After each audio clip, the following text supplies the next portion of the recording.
Dr. Jaimie joins us. Doctor! Yeah. Talking all things pets. And specifically, well, how do you know if your animal is getting old, other than looking at a calendar? Well, that's a good question, actually, and one that we get asked a lot as far as changes with your pet, really, changes with your dog.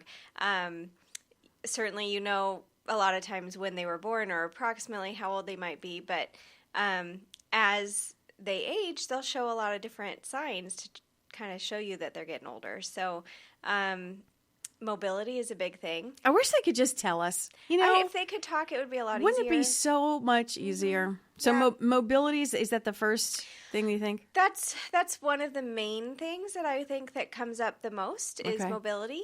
And it may be something like they're just slower to get up or slower to lay down, just acting a little bit achy, or they don't want to jump in and out of the car anymore or onto the furniture. So it could be something as subtle as that, or just acting kind of weak. So it's important to sort of determine if it is truly weakness or if they're experiencing some pain, like if they have arthritis. So that's a main problem. If they're really old, they can certainly have some senility, just like humans get. So No way. Yeah. How would you even determine that? Right. I mean, for both and cats, when they're very senior, so we're talking into the teens probably, they can show senility. So they might. So they would. Do they ask us where they put their car keys? Well, What exactly? So then they can't talk, right? They can't talk to us. So again, the same problem. But they might act confused, kind of wander into a room and stand there and not know what they're doing. A lot of times it'll be worse at nighttime. So they may act more distressed, almost like sundowners. I was going to say, it sounds like sundowning. Yeah. A lot will kind of wander into like a closet and then get stuck. And even though they can back right out, they just sort of sit in a corner because they don't know how to get out.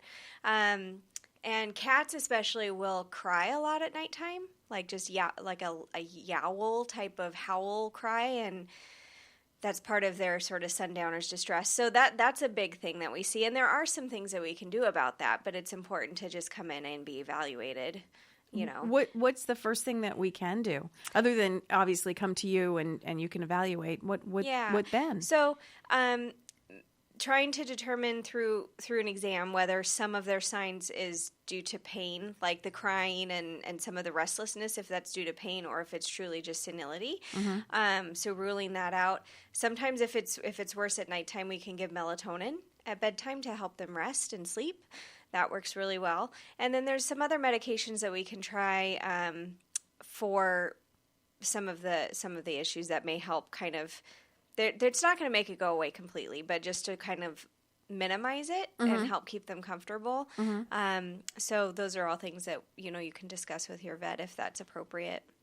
Do you ever see some older pets have absolutely no signs of growing old? Have you seen some dogs that are just as spry as ever, well into their teens and just there's absolutely no problem? Many times. Oh, actually. really? Yeah, many times. And so, certainly that's a sign of good care. You've given your pet really good care, but also just kind of potentially genetics of them. I think sometimes purebred animals may show more signs than others, just that they're more prone to certain problems.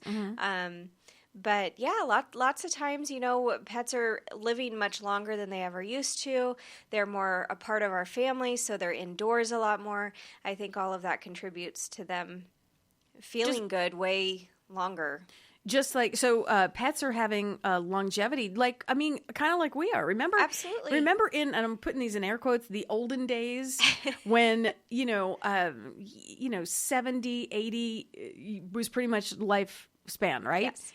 And now we're going to 100 is like, it's commonplace. Right. It's commonplace. So it's happening with pets as well. It absolutely is happening with pets. Yeah. That's fantastic. Yeah. What's the first thing you think that goes on a dog? Is it sight? Is it hearing? Is it, what do you think it is? It honestly depends on the dog. So I see it all, but hearing is a big one. Mm-hmm. And there's nothing we can really do about that. It's just an age change. But that's the other funny thing is trying to determine is it truly hearing loss, or are they being selective with their hearing, you know? Are they smart enough to do selective hearing? Yes.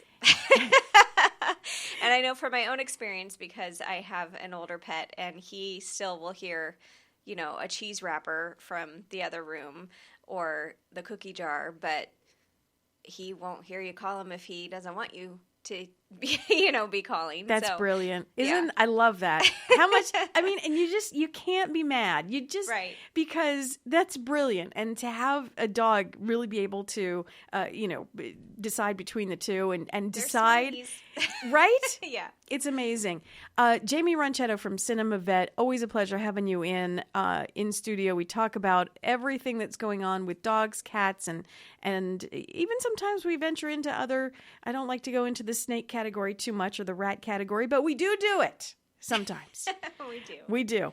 Against my will, but we do it. CinemaVet.com is where you can find Jaimie Ronchetto. Is there a great phone number to call you in case someone's they're driving around right now, they have a brand new pet and they're looking for a new vet? Yeah, 661-253-9300. Fantastic. Dr. Jaimie, you're the best only. Thank you.